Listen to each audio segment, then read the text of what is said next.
Olá, amigos e amantes da programação neurolinguística e da neurociência também. Curte essa vibe aqui comigo. Curta esta vibe. O canal não tem vinheta ainda, gente. Ele não tem vinheta. Em breve providenciarei uma legenda aqui, uma vinheta aqui pra gente. Mas enquanto isso, a gente vai curtindo essas coisas boas, curtindo os bons momentos que a vida pode nos dar. Mais um quadro hoje, assista comigo. Assista comigo, eu quero compartilhar com você um vídeo bem legal do Leandro Carnal. Esse cara é bem legal. Às vezes eu gosto dele, às vezes eu também não gosto dele. Ele já falou coisas que pra mim não tinha sentido, mas ele já falou também coisas que tinham total sentido. Mas por que isso, Marcelo? Por que isso é importante? Gente, se a gente for concordar com tudo que as pessoas falam, tudo mesmo, a gente vai ficar fazendo papel de bobo. Vem comigo, porque existem opiniões e opiniões, e assim, a gente pode concordar com uma parte do que o pessoal fala, mas também pode ser que outra parte não faz parte do nosso mapa. Na programação neurolinguística, a programação neurolinguística nos diz que nós reagimos conforme as nossas experiências no mundo, não necessariamente aquilo que existe de fato no mundo. Então eu quero compartilhar aqui com você agora, nesse vídeo, um pouco do ensinamento dele, e eu chamei aqui, Leandro Carnal ensina como não querer agradar todo mundo. Sabe aquelas pessoas, né? Talvez você tenha um pouco isso também, isso é um metaprograma que nós temos, mas por qual motivo nós queremos agradar todo mundo e por qual motivo isso pode ser ruim pra gente? A gente já vai entender, eu vou compartilhar aqui o vídeo com vocês nesta sessão aqui do Assista Comigo. Assista comigo, vamos trocar aqui para nossa câmera. Vamos trocar aqui, dá um play. A função da roupa é vestir. Ai, mas eu quero usar essa roupa porque ela impressiona as pessoas. Se você precisa impressionar as pessoas não gostam de você, elas gostam da roupa. Primeiro tapa na cara do cara. É uma reflexão bem interessante, gente. É uma reflexão por qual motivo isso? Porque se a gente coloca, né? Se eu tenho essa caneca de chá, se eu mudo essa caneca de chá para uma cor azul, né, para combinar, não é porque eu gosto dela, então é porque eu estou sugerindo que as pessoas vão gostar da cor azul, então não quer dizer que a pessoa vai gostar de mim, ela vai gostar da caneca. Então por qual motivo eu quero agradar? Mas vamos lá, segue a live. Logo é um erro. Isso é tudo Epicuro. Ou seja, é um erro eu buscar a impressão dos outros. Ai, mas esse prato não combina com esse guardanapo. Se a pessoa lhe procurou por causa do guardanapo, não a convide. Se a pessoa procurou você por causa de alguma coisa que você tem, não a convide. Não a convide, que ela não está interessada em você, ela está interessada naquela coisa.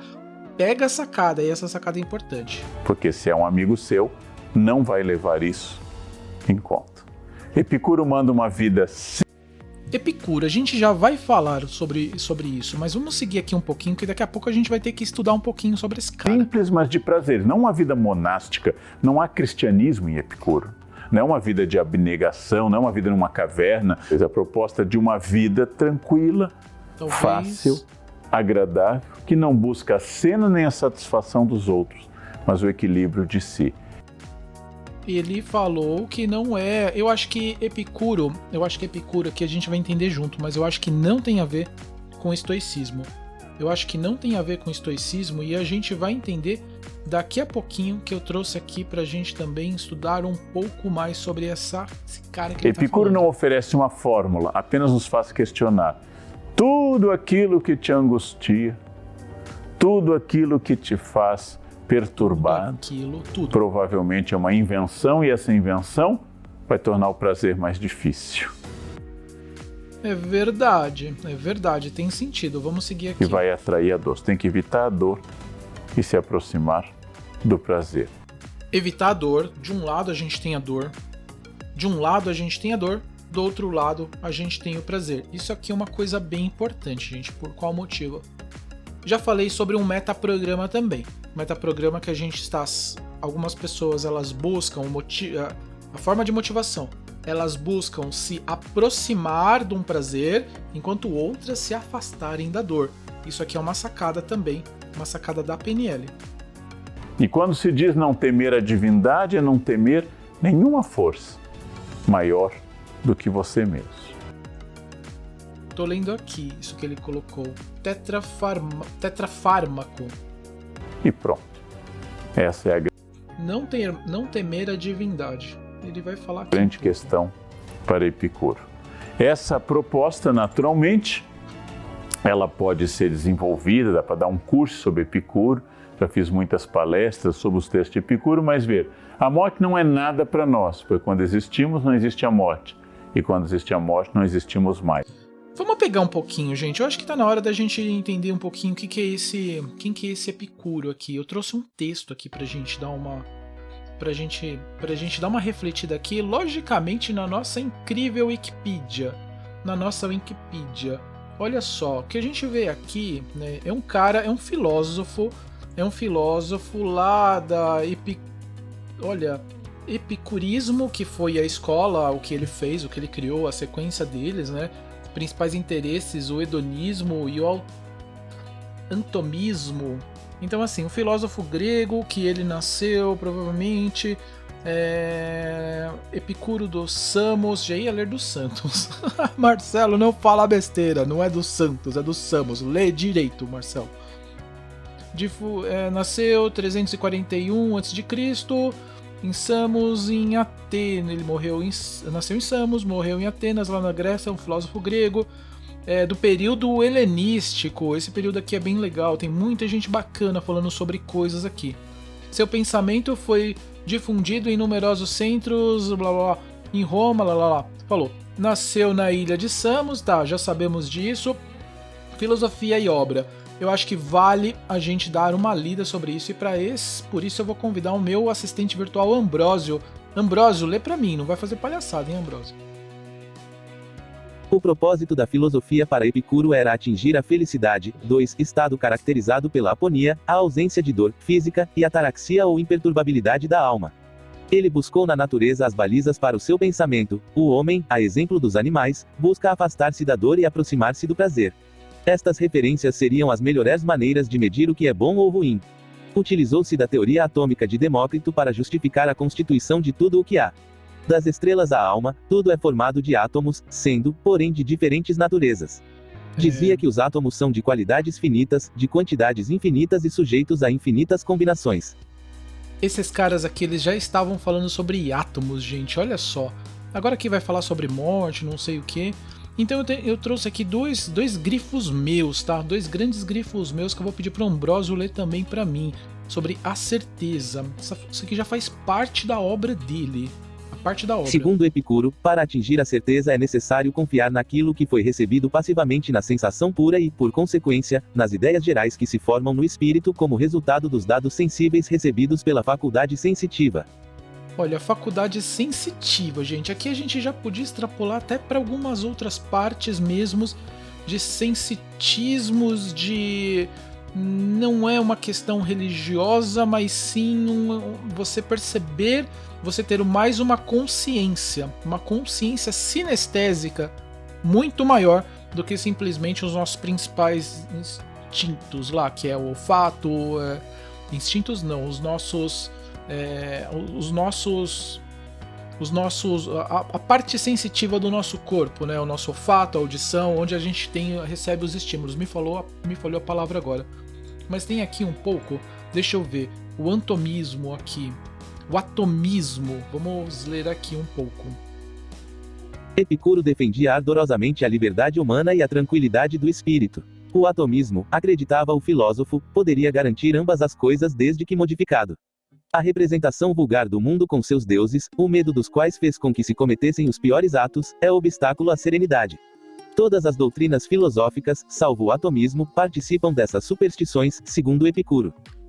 Olha só, cara, ele tá falando umas coisas bem legais aqui. Então eu quero ler também aqui um pouquinho sobre o que ele tá falando sobre o prazer, só pra gente finalizar aqui essa parte de estudo. A doutrina de Epicuro entende que o bem reside no prazer, e por isso, foi uma doutrina muitas vezes confundida com o hedonismo. 5. O prazer de que fala Epicuro é o prazer do sábio, entendido como quietude da mente e o domínio sobre as emoções e, portanto, sobre si mesmo. É o prazer da justa medida e não dos excessos. É o controle das emoções, gente. É o controle das emoções. É aquilo que a gente fala, aquilo que a gente chama sobre inteligência emocional. Esse cara é incrível como esses caras lá atrás, eles já estavam falando sobre isso. E por qual motivo ainda a gente não entendeu e a gente não coloca essas coisas em prática? É muito importante que a gente tenha o controle das nossas emoções.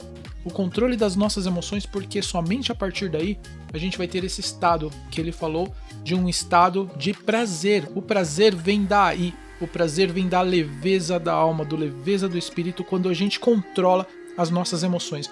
Mas vamos continuar aqui com o nosso amigo Leandro Carnal, que ele vai continuar falando um pouquinho. Mas logo, para que pensar na morte?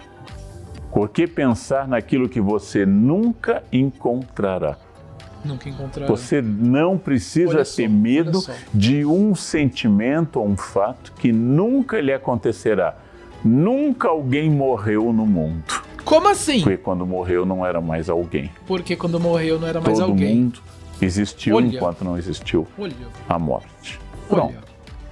É fácil. Ai, mas se eu morrer assim, vai morrer. Você vai morrer, ninguém vai ficar. Então o que Epicuro nos coloca é que essa preocupação com a morte, aquelas pessoas que têm a síndrome de Faraó, querem construir sua tumba e guardam para a morte e para a morte e guardam. Pessoas que são até prudentes, investem no seu plano funerário, pagam o seu caixão, pagam a aposentadoria, investem para a aposentadoria, se dedicaram a morrer. O que não é ruim, mas Epicuro pede que você se dedique a viver. Se dedique a viver, não a morrer. E não a morrer. Não o que acontece do mas outro Epicuro lado. Pede não... que a gente pense assim, dinheiro, queres ser rico? Pois não. Eu penso muito nisso, gente. Às vezes a gente vive pensando, né, em coisas, benefícios, sei lá, do outro lado, sei lá. Mas a gente esquece de fazer o que é o principal, que é viver, que é curtir o momento, que é curtir essa vida, aprender, extrair dela o que existe de melhor, extrair dela todos os melhores sabores, saborear a vida. Isso é muito importante. Não te preocupes em aumentar os teus bens, mas sim em diminuir a tua cobiça. Verdade, verdade. Ao invés de querer produzir muito mais e ficar angustiado querendo produzir mais, Epicuro pede, você realmente precisa? Você vai ver que a ambição é insaciável. Não importa. Se você tem um apartamento de 2 quartos e compra um de 3, sonha com um de 4. Depois sonha com uma varanda. Depois com uma churrasqueira gourmet. Depois com uma vaga a mais na garagem. Não importa o quanto você faça, vai ter necessidade. Para Epicuro, o problema não é ter mais dinheiro. Você tem que ter o suficiente para não pensar no dinheiro. Verdade, gente. É importante, assim, eu não quero me desprender de tudo, das coisas que existem aqui. Não, dinheiro não é ruim. O ruim é a cobiça que você faz com ele, mas você precisa ter o necessário, porque você precisa viver, comprar coisas. Tem o suficiente para não pensar no dinheiro? Você já está bem. Quanto mais dinheiro, mais preocupações eu vou ter, pensa o filósofo Epicuro. E quanto menos também, mais preocupações eu vou ter, porque aquelas pessoas que são mais apegadas a dinheiro são exatamente aquelas que não têm dinheiro. As pessoas felizes lembram o passado com gratidão, alegram-se com o presente e encaram o futuro sem medo. Essa é a fórmula de Epicuro. Penso no passado com gratidão. As pessoas felizes lembram do passado com gratidão, gratidão por aquilo que eu já fui. Alegram-se com o presente e encaram o futuro sem medo. O que foi a história da minha vida? Eu alegro-me com o presente, eu encaro o futuro sem medo. Se eu não sei o que será o futuro, para que medo eu vou ter? Que medo eu vou ter? E as pessoas perdem tempo e debatem, esbravejam na internet e levam em conta a situação política e babam de ódio para um grupo ou para outro grupo E Epicuro vai dizer que essas preocupações em excesso lhe desviam da felicidade, desviam do foco. Então esse é um pensamento muito prático. Para Epicuro, a grande estratégia como um caminho que me leva para o futuro, a grande estratégia é a tranquilidade dos bons momentos vividos, segundo ele, em um jardim, com amigos e comendo bem. E comendo bem. É isso aí, gente, é isso aí. Gostei demais de ver esta visão. Gostei demais de ver essa visão. Vamos voltar aqui para nossa câmera. A vida foi feita para ser vivida, foi feita para ser aproveitada. Aproveite a vida. Aproveite a vida, aproveite os melhores momentos que a vida te dá. Aproveite a estadia, viva no presente, porque se você não viver no presente, vai acontecer que o tempo vai passar, vai acontecer N coisas e a gente pode se arrepender lá na frente de ter deixado de ter vivido. Eu sou o Marcelo Bresciani. Se você ainda não curtiu ainda esse vídeo, dá um like, dá um tapa aqui no dedão, dá um joinha aqui nesse vídeo. E se você ainda não se inscreveu, se inscreva nesse canal. Você vai receber sacadas como essa, você vai receber vídeos inteligentes do novo Mindset. Eu sou o Marcelo Bresciani, eu fico por aqui e eu vejo você no próximo episódio. Tchau!